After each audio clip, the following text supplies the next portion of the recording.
हम देख रहे हैं एक्सरसाइज 3.4 का जो आगे का पार्ट है उसी को हम कंटिन्यू कर रहे हैं। लास्ट टाइम जो हमारा वीडियो था उसमें भी हमने एक्सरसाइज 3.4 के फर्स्ट जो क्वेश्चन था उसके पार्ट सॉल्व किए थे। आज हम उसको कंटिन्यू करेंगे और क्वेश्चन नंबर 2 के जो हमारे पास वर्ड प्रॉब्लम्स हैं उनको हम आज सॉल्व करना शुरू कर रहे हैं। तो आइए शुरू करते हैं। जो क्वेश्चन नंबर 2 का फर्स्ट पार्ट है वो क्या है हमारे पास, if we add 1 to the numerator and subtract 1 from the denominator, a fraction reduces to 1. It becomes 1 by 2. If we only add 1 to the denominator, what is the fraction? तो friends इस तरह का question हमने last exercise होती 3.3 उसकी word problem में भी किया था। तो वहां मैंने आपको बताया था जब भी आपके पास कोई वर्ड प्रॉब्लम आएगी और उसमें आपको कोई फ्रैक्शन फाइंड करना होगा तो सबसे पहला काम क्या है, आपको उस फ्रैक्शन को सपोज कर लेना है कि वो x अपॉन y है। तो हम यहां मान लेंगे let the fraction be x upon y। जो फ्रैक्शन है उसको हमने x अपॉन y मान लिया है जिसमें x न्यूमरेटर है और y डिनोमिनेटर है। अब पहली कंडीशन जो हमें दी हुई है उसके अकॉर्डिंग अगर हम देखें तो हमें क्या दिया है, if we add 1 to the numerator, अगर हम न्यूमरेटर में 1 ऐड कर दें and subtract 1 from the denominator और डिनोमिनेटर से 1 को हम सब्ट्रैक्ट कर दें, फ्रैक्शन रिड्यूसेस टू 1। जो फ्रैक्शन की वैल्यू है वो 1 हो जाती है। तो इसका इक्वेशन को हम बनाते हैं इस कंडीशन के अकॉर्डिंग। तो क्या होगा देखिए, न्यूमरेटर में तो 1 ऐड करने के लिए कहा गया है और डिनोमिनेटर से 1 सब्ट्रैक्ट करने के लिए कहा गया है। तो कह रहे हैं कि एक फ्रैक्शन रिड्यूसेस टू 1, तो फ्रैक्शन की वैल्यू किसके इक्वल हो जाएगी, 1 के इक्वल हो जाएगी। तो इसकी हेल्प से देखिए हम इक्वेशन को क्रिएट कर सकते हैं। कैसे करेंगे, यहाँ 1 के नीचे हम 1 मान सकते हैं और क्रॉस मल्टीप्लाई अगर हम कर दें तो हमारे पास आता है x plus 1 equals to y minus 1। अब हम इसको कल भी मैंने बताया था जो लास्ट वीडियो था उसमें कि जो हमारी इक्वेशन है उसे हम किस फॉर्म में रखेंगे एलिमिनेशन मेथड के लिए। तो उसके लिए हमें x और y लेफ्ट हैंड साइड में रखना है और जो हमारा कांस्टेंट टर्म है उसको हम इक्वल टू के राइट हैंड साइड में रखेंगे। तो हम इस y को उठाकर लेफ्ट में लाएंगे और 1 को राइट साइड में ले जाएंगे। तो इक्वेशन हमारे पास बन जाएगी x minus y equals to -2। चलिए फ्रेंड्स आगे देखते हैं। जो सेकेंड कंडीशन है उसमें क्या था है, it becomes 1 by 2। It means fraction, जो फ्रैक्शन जिसकी हम बात कर रहे हैं that fraction becomes 1 by 2 if we only add 1 to the denominator. अगर हम डिनोमिनेटर में सिर्फ 1 ऐड कर रहे हैं और न्यूमरेटर में कुछ नहीं कर रहे हैं, मीन्स न्यूमरेटर को तो x का x ही रहने दे रहे हैं और डिनोमिनेटर में हम क्या कर रहे हैं, 1 ऐड कर रहे हैं। तो जो डिनोमिनेटर था हमारा y उसमें हमने 1 ऐड कर दिया है, तब ये कितना बनता है, इट बिकम्स 1 by 2। तो इसकी वैल्यू इक्वल होती है 1 by 2 के। दिस टाइम हम जब क्रॉस मल्टीप्लिकेशन करते हैं तो इक्वेशन बनती है 2x equal to y plus 1 और इस y को हम लेफ्ट में उठाकर लाएंगे तो 2x minus y equals to 1। इस तरह से हमारे पास दो इक्वेशन आ गई, ये इक्वेशन 1, ये इक्वेशन 2, और इन दो इक्वेशंस को अब हम सॉल्व करेंगे एलिमिनेशन मेथड से। क्योंकि ये एक्सरसाइज में हमें एलिमिनेशन मेथड सिखाया जा रहा है तो हम इसको भी एलिमिनेशन मेथड से सॉल्व करेंगे। जब आपके पास एग्जाम में क्वेश्चन आएगा तो वहां आपके पास जो है छूट होगी इस चीज की, आप जिस मेथड से चाहे उस मेथड से इसको क्वेश्चन को सॉल्व कर सकते हैं, अनलेस आपको क्वेश्चन में दिया हो कि एलिमिनेशन मेथड से सॉल्व करना है, सब्स्टिट्यूशन से करना है या क्रॉस मल्टीप्लिकेशन से करना है। अगर वहां आपको लिखा हुआ है, दिया है कि इस वाले मेथड से, इस पर्टिकुलर मेथड से सॉल्व करना है तो आपको अप्लाई करना पड़ेगा। अदरवाइज आप फ्री हो, जिस मेथड को आप सुटेबल समझो, जो आपको अच्छे से आता हो आप उससे कर सकते हैं। तो इसे हम फिलहाल एलिमिनेशन मेथड से सॉल्व कर रहे हैं। तो equation x minus y equals to -2 है और दूसरी equation 2x minus y equals to 1 है। तो यहाँ हम y को एलिमिनेट कर लेते हैं। क्यों करेंगे y को एलिमिनेट, क्योंकि y का जो कोफिशिएंट है दोनों इक्वेशंस में बराबर है 1 है, तो उसे हमें एलिमिनेट करने में कोई प्रॉब्लम नहीं होगी। अब दूसरी चीज, y को हम एलिमिनेट करने जा रहे हैं तो दोनों के साइन जो है y के दोनों इक्वेशन में सेम है और सेम साइन जब होते हैं तो हम करते हैं इक्वेशंस को सब्ट्रैक्ट। ये लास्ट वीडियो में बता चुका हूँ। और जब हमें सब्ट्रैक्ट करना होता है तो जो इक्वेशन नीचे लिखी होती है तो उसकी सभी टर्म्स की हम साइन अपोजिट कर देते हैं। जहां प्लस होगा वहां माइनस और जहां माइनस होगा वहां प्लस। ठीक, और जो एलिमिनेट होने वाला वेरिएबल है उसको एक सिंगल लाइन से हम एलिमिनेट कर देंगे, काट देंगे और बाकी बची हुई इक्वेशन को हम सब्ट्रैक्ट करके लिख लेंगे। देखिए ये x प्लस का और ये 2x अब माइनस का है, तो आंसर बचेगा हमारे पास माइनस का x।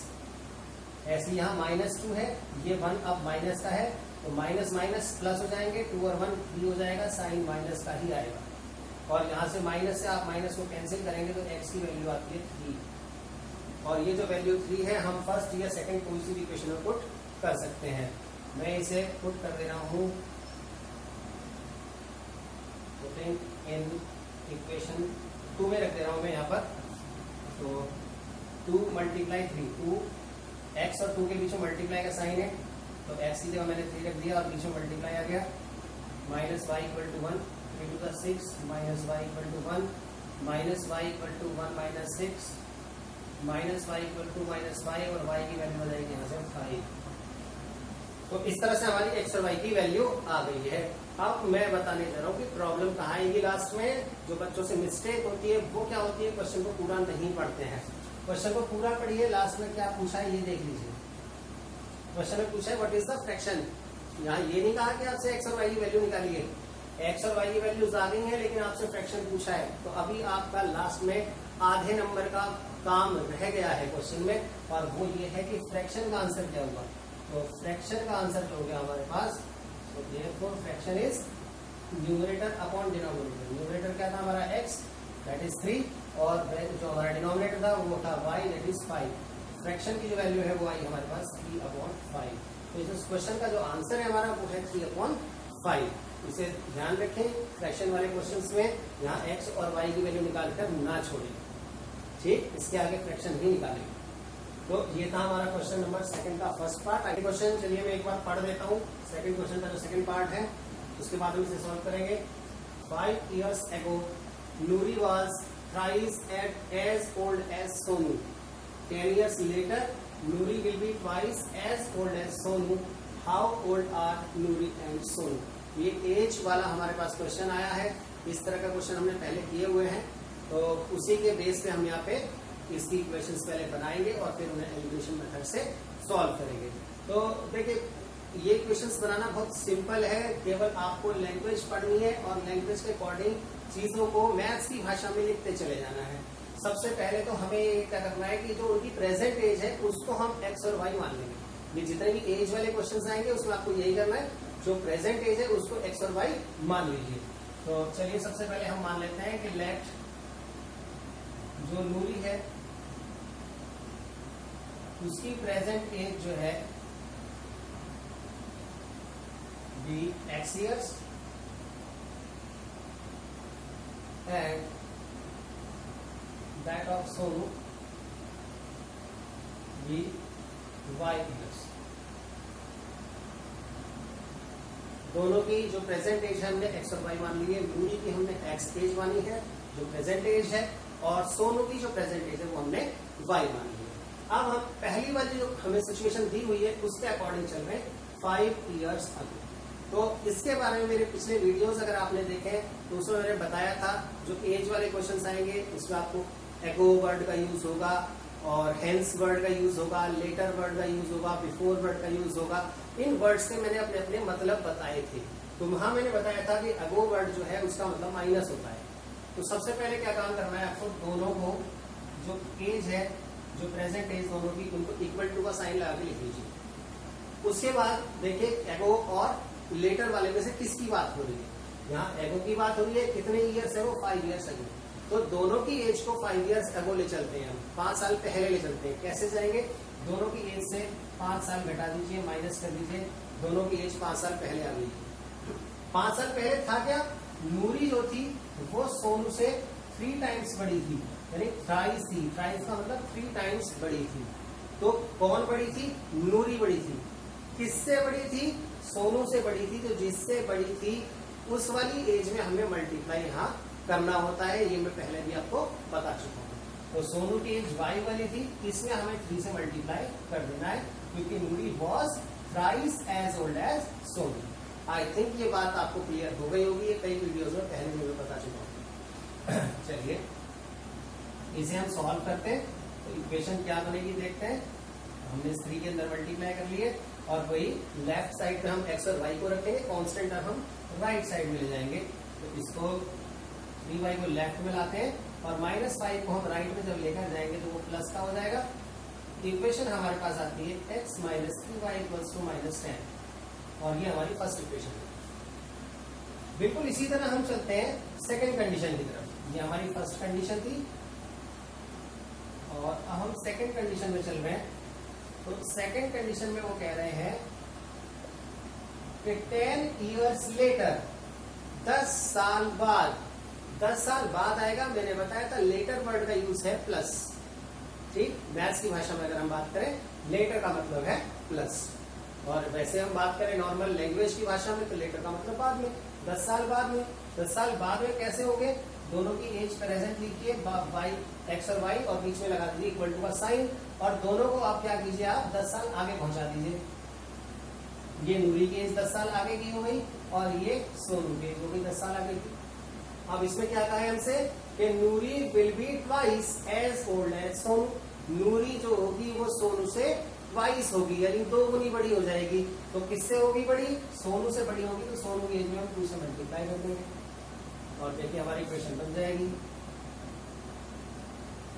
ये 2 की हमने मल्टीप्लाई की, y और x को एक साथ रखा हमने, कांस्टेंट टर्म एक तरफ ले आए और इस तरह से हमारी सेकंड इक्वेशन बन गई। और अब इन दोनों इक्वेशंस को हम सॉल्व करेंगे एलिमिनेशन मेथड की हेल्प से। चलिए करते हैं सॉल्व। तो x minus 3y equals to -10 और x minus 2y equals to 10। मैंने इसमें सीधा लिख दिया एक दूसरे के नीचे, क्योंकि यहाँ मुझे दिखाई दे रहा है x, दोनों ही इक्वेशन में x जो है उसका कोफिशिएंट 1 है, यानी दोनों इक्वेशन में उसका कोफिशिएंट बराबर है। तो हमें x को एलिमिनेट करने में आसानी रहेगी, इसलिए हमने कुछ और करने की बजाय दोनों की इक्वेशन को सीधे सीधे ऊपर नीचे लिख लिया है और हम इन्हें अब एलिमिनेट करने जा रहे हैं। तो x को जब हम एलिमिनेट कर रहे हैं तो हम देख रहे हैं इसके साइन जो है दोनों इक्वेशन में प्लस के हैं, यानी दोनों इक्वेशन में सेम साइन है। और मैं बार बार बता चुका हूं कि जब सेम साइन होते हैं तो हमें इक्वेशंस को सब्ट्रैक्ट करना पड़ता है। तो हम इक्वेशन को करेंगे यहाँ पर सब्ट्रैक्ट, ठीक। और सब्ट्रैक्ट करने का रूल क्या है? जो नीचे वाली इक्वेशन होती है आपको उस इक्वेशन की सभी टर्म्स के साइन अपोजिट कर देने होते हैं। जहां प्लस वहां माइनस लगाइए, जहां माइनस है वहां प्लस लगा दीजिए, जहां प्लस है वहां माइनस है। जिसको हम एलिमिनेट कर रहे हैं सिंगल लाइन से उसको एलिमिनेट कर दीजिए, काट दीजिए, और जो बची हुई टर्म्स है उनको आप सब्ट्रैक्ट करके लिख लीजिए कंडीशंस के अकॉर्डिंग। अब देखिए यहाँ माइनस का 3y है और ये प्लस का 2y है। पहले भी बताया मैंने कि अब इस 2y को आप माइनस का कंसीडर नहीं करेंगे, प्लस का करेंगे, क्योंकि इसका साइन चेंज हो गया, प्लस हो चुका है। तो माइनस 3y और प्लस का 2y, हमारे पास बचेगा माइनस का y इक्वल टू माइनस का 10, और ये भी माइनस का 10 है तो माइनस के 20 हो गया है। माइनस से माइनस आप कैंसिल अगर करते हैं तो y की वैल्यू आती है 20, और ये y की वैल्यू हम फर्स्ट या सेकंड किसी भी इक्वेशन में पुट कर सकते हैं। मैं इसे पुट कर रहा हूँ इक्वेशन सेकंड में, आप फ्री हो, आप जो सी इक्वेशन में चाहो उसमें रख सकते हैं। पुटिंग इन इक्वेशन 2 यहाँ रख रहा हूँ मैं x माइनस 2 मल्टीप्लाइड y की वैल्यू रख दी यहाँ पर मैंने 20 equal to 10, x minus 20 to 40 equal to 10, और x की वैल्यू आ गई 10 प्लस 40 दैट इज 50। तो x जो है 50 ईयर्स हमारे पास आंसर आता है, और y जो है वो 20 ईयर्स आंसर आता है। यानी कि हमारे पास जो नूरी है, नूरी की जो एज है, Noori's age is 50 years and Sonu's age is 20 years. तो ये हमारा क्वेश्चन नंबर सेकंड का सेकंड पार्ट है जो हमने देखा यहाँ पर, और मुझे पूरी उम्मीद है कि आपको समझ में आ गया होगा। तो चलिए इसके बाद हम चलते हैं सेकंड क्वेश्चन के थर्ड पार्ट की तरफ, जिसमें हमारे पास क्वेश्चन, तो चलिए थर्ड क्वेश्चन इसका हमारे पास जो सेकंड क्वेश्चन था उसका थर्ड पार्ट जो है वो देख रहे हैं हम। और यहाँ पे हमारे पास क्वेश्चन है 2 डिजिट के नंबर्स पर, और ये काफी इंपॉर्टेंट क्वेश्चन होते हैं। इस तरह क्वेश्चन एग्जाम्स में अक्सर जो है पूछे जाते हैं। तो एक चीज सबसे पहले क्या ध्यान रखनी है, जब भी आपके पास कोई क्वेश्चन आ रहे हैं 2 डिजिट्स नंबर वाला, तो आपको सबसे पहले क्या कर लेना है, नंबर को लेट कर लेना है, let the number be 10x plus y। अब ये होता कैसे, ये हमें 10x प्लस वाई क्यों माना है, मैं एक बार इसको क्लियर करने की कोशिश करता हूँ। देखिए हमारे पास कोई भी 2 डिजिट का नंबर है, सपोज 23 है, तो ये आया कैसे, बिल्कुल बेसिक आप चले जाइए छोटी क्लासेस में जब आपको नंबर सिस्टम समझाया जाता है, जब नंबर समझाए जाते हैं तो वहां पे जब हम लोग छोटे छोटे थे तो वहां पे समझाया जाता था, इस नंबर को खोल के हमने गिनतियां बुलवाई जाती थी हिंदी में, 2, 2.5, 3 इकाई, 20, 3, 23, इस तरीके से समझाया जाता था। तो वही चीज यहाँ पे कि यहाँ पे दहाई कितनी मीन्स यहाँ पे कितने टेंस हैं, टेंस मतलब समझ रहे हैं, ये वाला टेंस जो होता है 10, कितने टेंस हैं और कितने वंस हैं यहाँ पर, यानी कितने टेंस और कितने वंस मिलकर 23 बनाते हैं। तो हम देखेंगे 2 टेंस और 3 वंस मिलकर 23 बनता है। तो उसी चीज को अगर हम थोड़ा सा मैथ्स की भाषा में लिखें तो क्या लिखेंगे, 2 टेंस और 3 वंस ये मिलाएं तो हमारे पास क्या बनता है, 2 डिजिट का नंबर बन जाएगा 23। तो इसको अगर हम लिखेंगे तो कैसे लिखेंगे, 2 into 10। तो वही चीज हमने दिखाई है कि ये वाली जो डिजिट है हमारे पास, जो टेंस डिजिट है वो 2, उसको हमने यहाँ पे x लिया हुआ है, और जो हमारे पास वंस डिजिट है उसको हमने y लिया। खैर इतनी बात अगर आपको समझ में आती है तो बहुत अच्छी बात है, अगर नहीं आती है तो ऐसा कुछ नहीं है कि इसके बिना हमारा काम नहीं चलने वाला। ठीक, ये बेसिक चीज थी, इसलिए मैंने बीच में आपको समझाने की कोशिश की है। चलिए आगे चलते हैं। क्या करना है आपको, जब भी 2 डिजिट के नंबर वाला क्वेश्चन आएगा आपको क्या मान लेना है कि नंबर जो है 10x प्लस वाई है, और इसमें ये चीज याद रख लेनी है कि ये जो है हमारी ये डिजिट्स है, कौन कौन सी, ये तो हमारी यूनिट डिजिट है जिसे हम वंस डिजिट भी कहते हैं, और ये हमारी टेंस डिजिट, ठीक है, ये x टेंस डिजिट है और y वंस डिजिट। ठीक, तो हमारे पास नंबर बना 10x प्लस वाई। अब सबसे पहले वाली हम लाइन पढ़ रहे हैं, the sum of the digits of a 2 digit number. ये जो 2 डिजिट का नंबर है उसकी जो डिजिट्स हैं उन दोनों का सम कितना है, 9 है। यानी x और y जिनकी मैं बात कर रहा था अभी कि x और y क्या है, यहाँ पर डिजिट्स हैं, इन दोनों का सम कितना है, 9 है। तो पहली इक्वेशन तो हमारे पास यहाँ इसी से बन गई, x plus y equal to 9। भाई ये हमारी पहली जो इक्वेशन है वो बन चुकी है। चलिए दूसरी वाली कंडीशन हम देखते हैं, और दूसरी कंडीशन में इन क्वेश्चंस में ज्यादातर क्या आएगा, number obtained by reversing the digits. ये चीज याद रख लीजिए कि number obtained by reversing the digits, यानी वंस प्लेस पे और जो टेंस प्लेस पे आपके डिजिट्स हैं उनको इंटरचेंज कर दीजिए। तो रिवर्स वर्ड की जगह कई बार इंटरचेंजिंग भी आ जाता है, तो नंबर ऑब्टेन्ड और इंटरचेंजिंग द डिजिट्स ऐसा भी कह देते हैं, रिवर्सिंग भी कह सकते हैं, इंटरचेंजिंग भी कह सकते हैं, दोनों का एक ही मतलब है। तो क्या होगा, अगर हमारे पास जहां x है वहां y हो जाएगा, जहां y x है तो हो जाएगा, क्या आएगा हमारे पास, नंबर हो जाएगा वो obtained by reversing the digits. तो इसको हम लिख लेते हैं यहाँ पे, number obtained on reversing the order of digits equal to 10y plus x। ठीक, अब क्या कह रहे हैं, देखिए 9 टाइम्स दिस नंबर, यानी जिस नंबर की क्वेश्चन में बात की गई है, जो पूछा जा रहा है आपसे उस नंबर के बारे में कह रहे हैं कि 9 टाइम्स दिस नंबर, यानी ये जो नंबर हमने लेट किया था इस नंबर का 9 टाइम्स कर लीजिए, इस नंबर का 9 टाइम्स।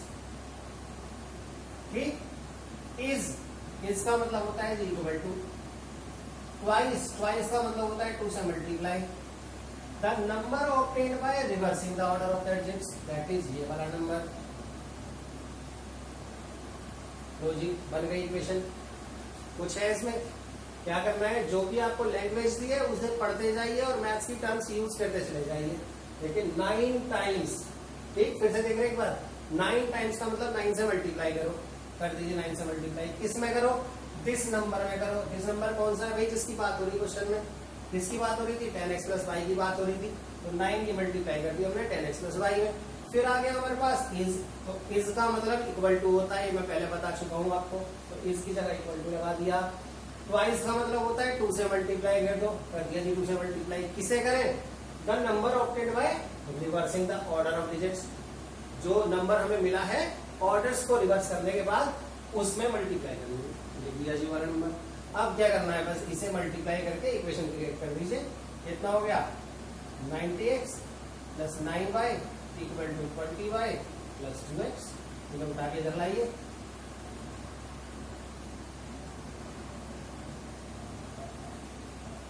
देखिए क्या बनती है, 88x minus 11y equal to 0।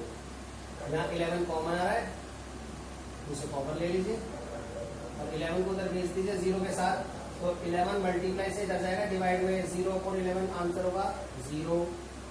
तो इक्वेशन बन गई क्या, 8x minus Y equal to 0। तो हमारे पास दो इक्वेशन आ गई हैं। पहली इक्वेशन थी x plus y equal to 9 और सेकंड इक्वेशन जो हमारे पास आई है वो है 8x minus Y equal to 0।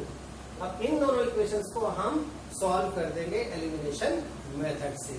अब एलिमिनेशन मेथड से सॉल्व कैसे करेंगे ये मैं आज छोड़ रहा हूँ आपके ऊपर इस क्वेश्चन को, क्योंकि हमने बहुत सारे क्वेश्चंस कर लिए हैं। मैंने पिछले वीडियोस में, पहले वीडियो में एलिमिनेशन मेथड कैसे होता है वो समझाया, फिर उसके बाद दूसरे वाले वीडियो में मैंने इसमें क्या समझाया था, एलिमिनेशन मेथड के जो क्वेश्चन नंबर 1 के सभी पार्ट्स मैंने खुद कराए थे। इससे पहले के सारे क्वेश्चन मैंने खुद कराए। तो आई थिंक अब आपको एलिमिनेशन मेथड क्लियर हो गया होगा।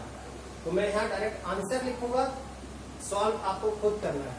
यहाँ मैं लिख दे रहा हूं, solve first and second yourself. ठीक, तो x की वैल्यू क्या आती है, 1 आएगी यहाँ से और y की वैल्यू 8 आएगी। यानी जब हम इन्हें एलिमिनेशन मेथड से सॉल्व करेंगे दोनों इक्वेशंस को, तो हमारे पास आंसर आएंगे x का 1 और y का 8। ध्यान रखें, हमारा आंसर 1 और 8 नहीं है। क्यों नहीं है, क्योंकि हमसे क्वेश्चन में क्या पूछा गया है, हमसे क्वेश्चन में पूछा है फाइंड द नंबर। और किस नंबर की बात हो रही थी, हमसे इस नंबर की बात हो रही थी। तो हमें इस नंबर में x और y की वैल्यूज पुट करनी पड़ेगी। तो हम यहाँ पर लिखेंगे required number is equal to 10 into 1 plus 8, that is 10 1 10 plus 8 18। तो रिक्वायर्ड नंबर इज 18, यानी कि वो नंबर 18 है जो हमें चाहिए। तो मेरे विचार से क्वेश्चन आपको समझ में आ गया होगा। ठीक है फ्रेंड्स, चलिए अगले जो क्वेश्चन है हमारे पास दो बचे हुए हैं अभी इसके सेकंड वाले क्वेश्चन के, अभी 4 और 5। चलिए क्वेश्चन नंबर 4 देखते हैं क्या है हमारे पास में। Meena went to a bank to withdraw ₹2000। Meena एक बैंक में जाती है 2000 रुपए निकालने के लिए। She asked the cashier to give her ₹50 and ₹100 notes only. वो कैशियर से कहती है भाई मेरे को 50 और 100 के नोट ही चाहिए। Meena got 25 notes in all. तो कैशियर उसको टोटल गिन के 25 नोट पकड़ा देता है। Find how many notes of ₹50 and ₹100 she received. तो हमें ये पता लगाना है कि उसके पास 50 रुपए के कितने नोट आए और 100 रुपए के कितने नोट आए। ठीक, तो चलिए शुरू करते हैं। पहले हम ये मान लेते हैं let she received X notes of ₹50 and Y notes of ₹100। ठीक, हमने ये मान लिया कि उसे X नोट्स तो मिलते हैं 50 रुपए के और Y नोट्स मिलते हैं उसको 100 रुपए के। तो सबसे पहली चीज एक इक्वेशन तो हमारी यहां से बन जाती है। क्या बताया था, Meena got 25 notes in all, total note उसे 25 मिले। तो यहां से एक सिंपल सी इक्वेशन बन गई कि x plus y is equal to 25। ठीक भाई, x नोट 50 के थे, y नोट 100 के थे, दोनों को जोड़ लो कितने हो गए, 25 नोट हो गए सारे। तो एक इक्वेशन तो हमारे पास ये बन गई। अब दूसरी इक्वेशन देखिए क्या बनेगी। पहली वाली लाइन से बनती है कि उसे कितने नोट चाहिए, टोटल जो उसका अमाउंट है वो कितना है 2000। ठीक, अब हमने कहा कि उसके पास x नोट आए हैं 50 रुपए के, तो इन x नोट्स की वैल्यू कितनी होती है ये हमें देखना है। ठीक, एक इसको आप न्यूमेरिकली करके देख लीजिए। अगर मेरे पास 5 नोट हो 50 के हो तो वैल्यू कितनी होगी उनकी, मेरे पास कितने रुपए होंगे अगर मेरे पास 5 नोट 50 के हो। तो सिंपल मैं कैसे निकालूंगा, दोनों की मल्टीप्लाई कर दूंगा, आंसर क्या आ जाएगा, मेरे पास 250 रुपीज होंगे।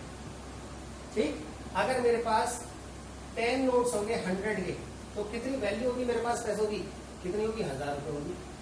तो किसी भी हमारे पास इस तरह से अगर नोट्स हमें पता है कि कितने हैं या कि हमने मान रखे हैं कि इतने नोट्स हैं, तो वैल्यू कितनी आएगी, क्या करना है कि एक नोट की जो वैल्यू है उसे नंबर ऑफ नोट से हम मल्टीप्लाई करते हैं तो वैल्यू पता चल जाती है। तो देखिए हमारे पास जो 50 के नोट है उनकी वैल्यू कितनी होती है, 50 की मल्टीप्लाई कर दो x, तो ये 50 के नोट की वैल्यू हो जाएगी। ठीक, क्योंकि हमारे पास x नोट्स है और एक नोट की वैल्यू 50 रुपए है, तो टोटल x नोट्स की वैल्यू कितनी हो गई 50, x 50x। ऐसे ही जो y नोट्स है हमारे पास किसके 100 के हैं, तो इनकी वैल्यू कितनी हो गई 100y। ठीक है भाई, अब इन दोनों को अगर मैं जोड़ दूं, यानी कि जो मेरे पास 50 के नोट है उनकी वैल्यू को और जो मेरे पास 100 के नोट है उनकी वैल्यू को मैं जोड़ दूं, तो कितना होना चाहिए, जितने पैसे वो बैंक से निकाल के लाइए। कितने निकाल के लाइए, 2000 रुपए। आई थिंक ये क्वेश्चन आपको समझ में आ गया होगा, ये क्वेश्चन मैंने समझ में आ गई होगी। क्या है हमारे पास, x नोट 50 के थे और y नोट थे हमारे पास 100 के। एक नोट की कीमत है 50 रुपए, तो x नोट की कीमत होगी 50x। ऐसे ही 100 वाले की एक नोट की कीमत है 100 रुपए, तो y नोट की हो गई 100 रुपए। ठीक, ये क्वेश्चन सेकंड आ गई, इसको आप ऐसे ही सॉल्व कर सकते हैं या आप यहाँ से कॉमन लेके भी सॉल्व कर सकते हैं। अभी से क्वेश्चन सेकंड मत डालिए, यहाँ से 50 कॉमन ले लीजिए, x + 2y = कितना आ जाएगा हमारे पास 2000, और इस 50 को इधर अगर भेज दें हम, x + 2y = 2000 अपॉन 50, तो इक्वेशन बन जाएगी x + 2y = 40। इसे आप सेकंड इक्वेशन मान सकते हैं। आप चाहे तो इसे यहाँ से भी सॉल्व कर सकते हैं, इसी को डायरेक्ट सेकंड इक्वेशन मान के भी आप सॉल्व कर सकते हैं। चलिए, अब मेरे पास फर्स्ट और सेकंड दो इक्वेशन आ गई हैं। अब इन दोनों इक्वेशंस को कैसे सॉल्व करेंगे वो आपको पता है, एलिमिनेशन मेथड से इन्हें हमें सॉल्व करना है। x + 2y = 25 और x + y था वो, और x + 2y = 40। इन दोनों इक्वेशंस को रख के कैसे सॉल्व करेंगे ये मैं आपके ऊपर छोड़ रहा हूँ, और हम बढ़ रहे हैं अगले क्वेश्चन की तरफ, जो कि क्वेश्चन नंबर 5, यानी सेकंड क्वेश्चन का 5 पार्ट जो है, फिफ्थ पार्ट जो है हमारे पास लास्ट पार्ट है इस एक्सरसाइज का, जो क्वेश्चन नंबर 2 है उसका लास्ट पार्ट है, और इस क्वेश्चन के बाद हमारी एक्सरसाइज 3.4 कंप्लीट हो जाएगी। तो चलिए फटाफट इस क्वेश्चन को भी देख लेते हैं। फ्रेंड्स, जो लास्ट वीडियो था मेरा उसमें एक्सरसाइज 3.3 के जो हम वर्ड प्रॉब्लम्स कर रहे थे, वहां हमने क्वेश्चन लिखा था टैक्सी चार्जेस वाला। वहां पे टैक्सी का वाला जो क्वेश्चन था लगभग उसी की तरह ही क्वेश्चन है। टैक्सी वाले क्वेश्चन में भी ऐसा ही था, एक फिक्स चार्ज था हमारे पास और चार्ज पर किलोमीटर था।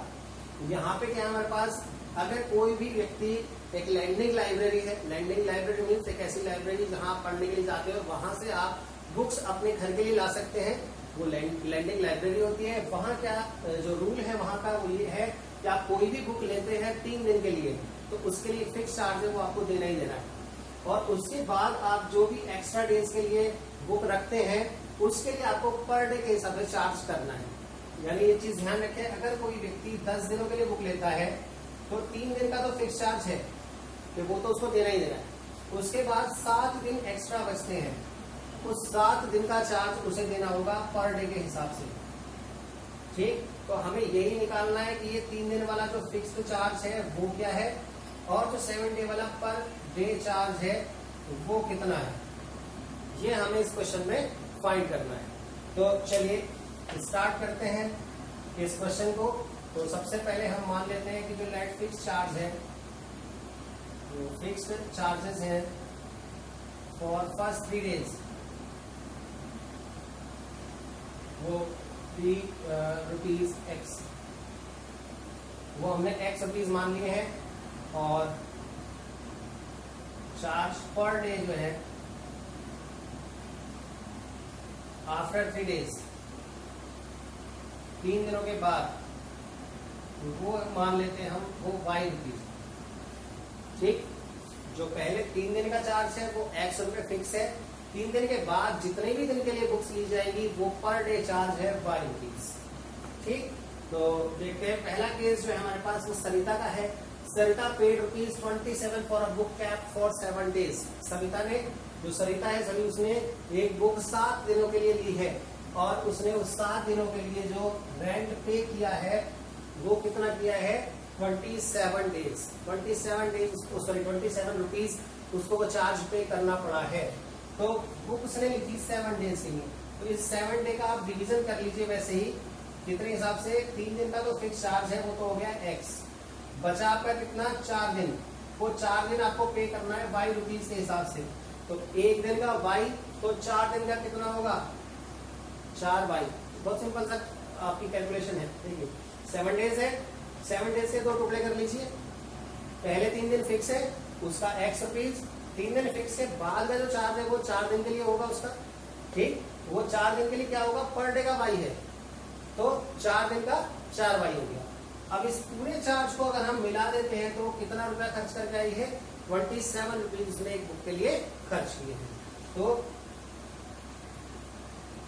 चार्ज पेड बाय सरिता कितना हो जाएगा, देखिए x प्लस 4y, और वो इक्वल होना चाहिए किसके 27 है, ठीक। तो यहां से हमारे पास पहली इक्वेशन बन गई है x plus 4y equal to 27, ठीक। इसी तरह से अब देखिए सूजी नाम की कोई दूसरी लड़की है, वाइल सूजी paid ₹21 for the book she kept 5 days. सूजी ने उस बुक को 5 दिन के लिए रखा। यहाँ भी देख लीजिए 5 के भी 2 टुकड़े कर लीजिए। पहले 3 दिन का फिक्स चार्ज था तो 3 दिन अलग कर लिए हमने, 3 के बाद उसने 2 दिन और बुक रखी है, तब टोटल 5 दिन हुई है। तो 3 दिन का फिक्स चार्ज x, 2 दिन का जो चार्ज है वो पर डे के हिसाब से लगेगा, कितना y रुपीज पर डे के हिसाब से, तो 2 दिन का हो गया 2y। टोटल चार्ज मिला दीजिए कितना हो गया 21 रुपीज के इक्वल होगा। तो जो चार्ज पेड बाय सूजी है, charge paid by Susy, it is x plus 2y equal to 21, और इससे बन गई हमारे पास इक्वेशन सेकंड। अब इस दोनों इक्वेशंस को आप इजीली सॉल्व कर सकते हैं। चलो मैं यही कर देता हूँ फटाफट इसको, x plus 4y equal to 27 और x plus 2y equal to 21, subtract कर लीजिए, x कैंसिल, 4y से 2y कैंसिल हो गए 2y, और इधर बचेगा 6y equal to 6/2 that is 3, y की वैल्यू आ जाती है 3, और ये वैल्यू अगर मैं फर्स्ट या सेकंड किसी भी इक्वेशन में पुट कर लेता हूँ, मैं पुट करता हूँ फर्स्ट में, तो x plus 4 into 3 equal to 27, x plus 12 equal to 27, x equal to 27 minus 12, x is 15। तो फिक्स चार्ज जो है वो तो गया ₹15, और जो पर डे चार्ज था वो आ गया ₹3, ठीक है फ्रेंड्स। तो पर डे का जो चार्ज था वो 3 रुपए है, और जो हमारे पास फिक्स चार्ज था पहले 3 दिन के लिए वो 15 रुपए था। तो इस तरीके से हमने ये क्वेश्चन खत्म कर लिया, और हमारी जो एक्सरसाइज 3.4 थी एलिमिनेशन मेथड की, वो यहाँ हमारी खत्म हो जाती है। इसके बाद हम एक्सरसाइज 3.5 देखेंगे, और वहां शायद हमारे पास जहां तक क्रॉस मल्टीप्लिकेशन मेथड हम लेकर आएंगे अगले वीडियो में। तब तक के लिए मेरे जो वीडियोस हैं पिछले वाले उनको देखिए और अच्छे से प्रैक्टिस कीजिए, ये क्वेश्चंस आपकी हेल्प करेंगे। और इसके अलावा मैं कोशिश करूंगा कुछ एक्स्ट्रा क्वेश्चंस भी आपको देने की। अगर आपको ये वीडियो अच्छा लगा हो तो इसको लाइक करें, शेयर करें, और अगर आपने चैनल सब्सक्राइब नहीं किया